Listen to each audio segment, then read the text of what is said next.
It's fun!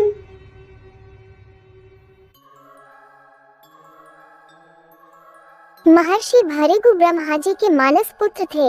उनकी पत्नी का नाम ख्याति था जो दक्ष की पुत्री थी।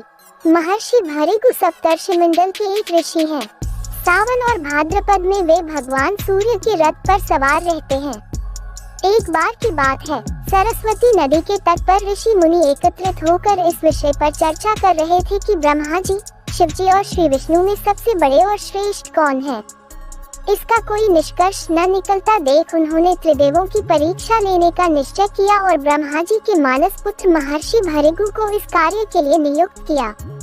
महर्षि भृगु सर्वप्रथम ब्रह्मा जी के पास गए। उन्होंने न तो प्रणाम किया और न ही उनकी स्तुति की। ये देख ब्रह्मा जी क्रोधित हो गए।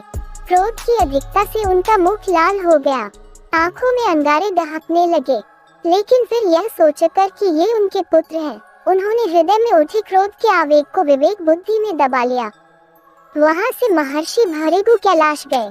देवाधिदेव भगवान महादेव ने देखा कि भृगु आ रहे हैं तो वे प्रसन्न होकर अपने आसन से उठे और उनका आलिंगन करने के लिए भुजाएं फैला दी। किंतु उनकी परीक्षा लेने के लिए भृगु मुनि उनका आलिंगन अस्वीकार करते हुए बोले, महादेव, आप सदा वेदों और धर्म की मर्यादा का उल्लंघन करते हैं। दुष्टों और पापियों को आप जो वरदान देते हैं उनसे सृष्टि पर भयंकर संकट आ जाता है, इसलिए मैं आपका आलिंगन कदापि नहीं करूंगा। उनकी बात सुनकर भगवान शिव क्रोध से तिलमिला उठे। उन्होंने जैसे ही त्रिशूल उठाकर उन्हें मारना चाहा, वैसे ही भगवती सती ने बहुत अनुनय विनय कर किसी प्रकार से उनका क्रोध शांत किया। इसके बाद भृगु मुनि वैकुंठ लोक गए। उस समय भगवान श्री विष्णु देवी लक्ष्मी की गोद में सिर रखकर लेटे थे। भृगु ने जाते ही उनके वक्ष पर एक तेज लात मारी। भक्त वत्सल भगवान विष्णु शीघ्र ही अपने आसन से उठ खड़े हुए और उन्हें प्रणाम करके उनके चरण सहलाते हुए बोले, भगवान, आपके पैर पर चोट तो नहीं लगी? कृपया इस आसन पर विश्राम कीजिए। भगवान, मुझे आपके शुभ आगमन का ज्ञान न था, इसलिए मैं आपका स्वागत नहीं कर सका।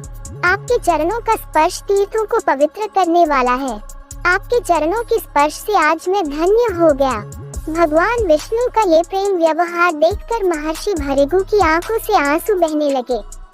उसके बाद वे ऋषि मुनियों के पास लौट आए और ब्रह्मा जी, शिव जी और श्री विष्णु के यहाँ के सभी अनुभव विस्तार से कह बताया।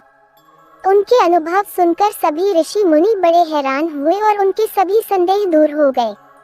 तभी से वे भगवान विष्णु को सर्वश्रेष्ठ मानकर उनकी पूजा अर्चना करने लगे। वास्तव में उन ऋषि मुनियों ने अपने लिए नहीं, बल्कि मनुष्यों के संदेहों को मिटाने के लिए ही ऐसी लीला रची थी।